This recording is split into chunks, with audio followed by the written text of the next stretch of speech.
Radhe Radhe everyone. सावन मास में पूरे साल सावन मास महात्म्य के अध्याय सुनने से पूरे साल की पूजा का फल हमें मिलता है। तो चलिए आज हम स्टार्ट करते हैं सावन मास महात्म्य अध्याय 23।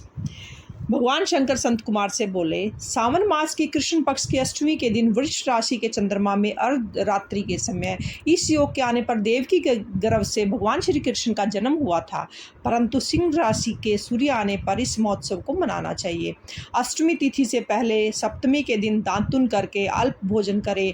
रात को जितेंद्रिय होकर सो जाना चाहिए। प्रातः होने पर उपवास का नियम करें। केवल उपवास द्वारा ही श्री कृष्ण जन्माष्टमी का पवित्र दिन व्यतीत करें।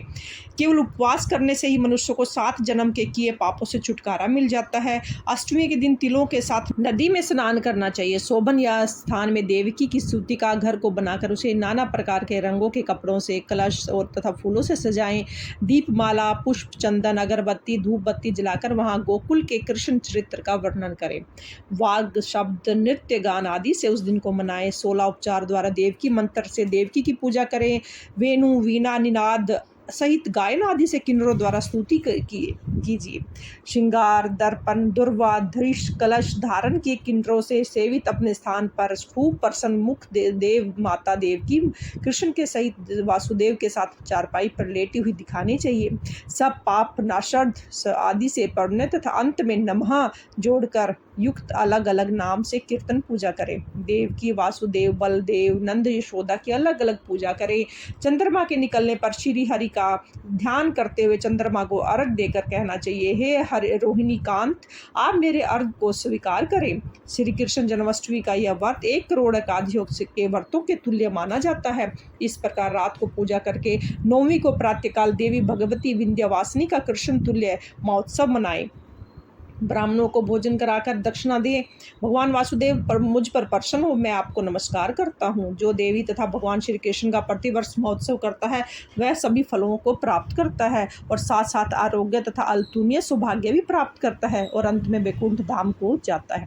उद्यापन विधि कैसे होगी? उद्यापन किसी शुभ दिन सविधि करें। प्रातःकाल संध्या आदि करके ब्राह्मणों से वास्तविक वाचन करवाकर ऋषियों की पूजा करें।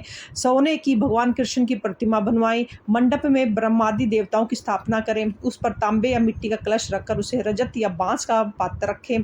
कपड़े से ढककर साधक उस पर कृष्ण कन्हैया की वैदिक तथा तांत्रिक मंत्रों से प्रशुद्ध पूजा करें। शंख में गंगा जल, फल, फूल, चंदन रखकर नारिकेल फल युक्त कर भूमि पर घुटने टेक कर कहना चाहिए, हे गोविंद, आपका अवतार कंस के वध के लिए तथा भूमि का भार कम करने के लिए हुआ था। कौरवों के नाश तथा दैत्यों के विनाश के लिए आपका अवतार हुआ है। आप मेरे इस अर्थ को स्वीकार करें।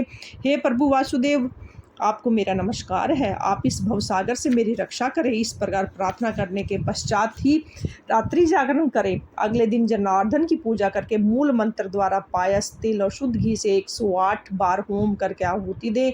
इंद्र विष्णुम ओम मंत्र से होम करें। व्रत की समाप्ति पर एक कपिला गाय का दान करें। 8 ब्राह्मणों को भोजन कराकर दक्षिणा दें तथा जल से भरे 8 घड़े दान करें। इस प्रकार उद्यापन करने से मनुष्य उसी समय पाप से रहित हो जाता है। भक्तजनों, आज हमने सुना है सावन मास का महात्म्य अध्याय 23। ओम नमः शिवाय।